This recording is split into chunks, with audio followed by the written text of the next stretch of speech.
Assalamu alaikum. Konnichiwa. Welcome to my podcast. My name is Zahra and I am a Japanese reverted Muslim. In this podcast, I'd like to talk about my journey to Islam and life with Islam. First of all, I'd like to mention briefly why I started this podcast, because this is the very first episode. Before entering Islam, I used to watch YouTube videos posted by Muslim reverts, and I remember feeling less alone in my journey. Because many times a lot of our struggles are relatable, even in different countries. If you are also searching for your path and listening to this somewhere in the world, I hope my podcast can also give you some positive energy to keep going on your journey. Not only that, I want to share some insight as a reverted Muslim, and especially as a Japanese reverted Muslim through this podcast. Of course, I'm not a perfect Muslim and I still have many difficulties, honestly. So I am hoping this can remind myself to strive to be better every day, inshallah. Okay, let's dive into today's topic. Who I am and my childhood, including how I grew up in Japan and what my religious status was back then. Currently, I live in Canada. It's been roughly 3 years since I moved in. I am married to a Pakistani man and have a 1-year-old daughter. Before moving to Canada, I was in Japan and worked as a teacher in a public secondary school. And I am a reverted Muslim, alhamdulillah. I can talk a lot more about myself, but today let's focus more on my upbringing in Japan. I was born in Japan to quote-unquote a typical Japanese family. What that means is that we go to a shrine on New Year's Day, casually visit temples as well, pray to our ancestors in graveyards, eat KFC and cake on Christmas Day, exchange chocolates on Valentine's Day, and then attend the Buddhism-style funerals. I know it sounds like a mixture of different religious habits, so you might be confused, but it's more simple in my opinion. Many Japanese people subconsciously take religious habits as their customs or culture, but not as something based on their faith. By the way, I said people go to both shrines and temples. Let me quickly make it clear about this. Shrines are for Shintoism and temples are for Buddhism, two different religions. These are the two largest religions in Japan, and most Japanese people are familiar with both. For instance, in my grandparents' place, there's a family shrine on the wall, which is like a mini shrine of the size of a microwave. And also a family Buddhism atlar, which is a small Buddha statue with decorations. Personally, I find this a little odd.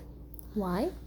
Because Shintoism is basically paganism, a religion of many different gods, whereas Buddhism doesn't tell people to worship any gods. Buddhism is a religion that encourages people to aim to be like Buddha. So there's a huge difference between these two. But somehow they are coexisting pretty well in Japan for a very long time historically. So that was some background. Now let me get back on the topic, my childhood. When I was small, I went to a Christian kindergarten. Not that my family was Christian though.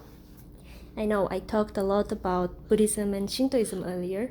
Here's an interesting fact.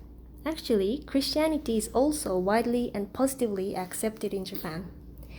The biggest example would be the wedding ceremony. Many people choose to have their wedding ceremonies at a church, even if they are not Christians.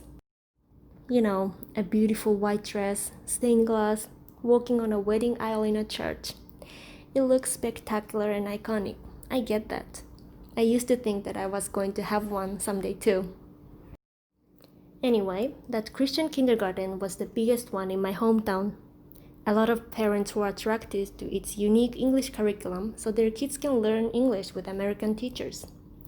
And another uniqueness in this kindergarten was the monthly Bible story time with a principal. The principal was an American man. Children are pure, right? I don't remember my parents talked about any religions at home, but because of this Bible story time, I started to believe in God.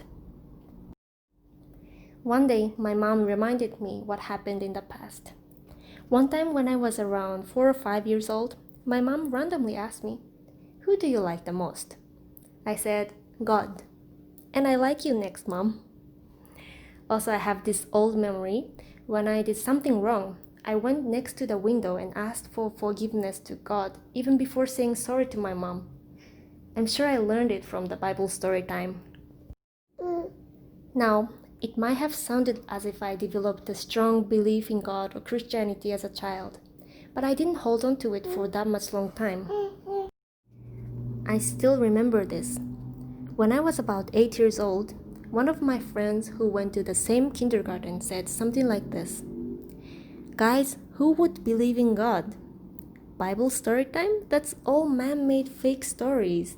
They must be lies. He said this as if it's something shameful if you believe in God. I didn't have much knowledge to debate with him, so I didn't say anything at that time. But then that made me start thinking, why did I believe it? Is there any proof? Gradually, I just let go and forgot about Christianity. After a while, all it had to matter to me became if science supports it or not. You see, I was slowly going far away from God. Speaking of me growing up in Japan, I feel I should mention another social background in Japan. Religion is called shukyo in Japanese. While growing up in Japan, I've noticed this word often sounds negative among people. And I personally believe one attack in 1995 called Tokyo Subway Sarin Attack drastically impacted Japanese society and people's perception towards shukyo or religion. That attack was perpetrated by one cult group. In 5 coordinated attacks, the perpetrators released sarin on 3 lines of the Tokyo Metro subway during rush hour, killing 12 people, severely injuring 50 people, and causing temporary vision problems for nearly 1,000 others. Do you know how many followers this cult religion had? Surprisingly, about 11,400 followers at that time. This whole news went on, and everyone was terrified. Moreover, this incident was not the only one related to cult religions. We saw those cult believers losing senses and do crazy things for their belief. This led people to feel that shukyo does dangerous brainwashing. So bringing the topic of religion to any conversation is still not appreciated because obviously no one wants to be involved unless it is familiar ones such as Shintoism, Buddhism, or mainstream Christianity.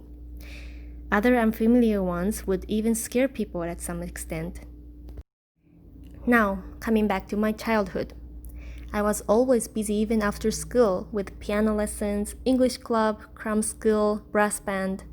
So I was always exhausted and basically my mind was occupied with so many stuff. And I had no interest in religions anymore.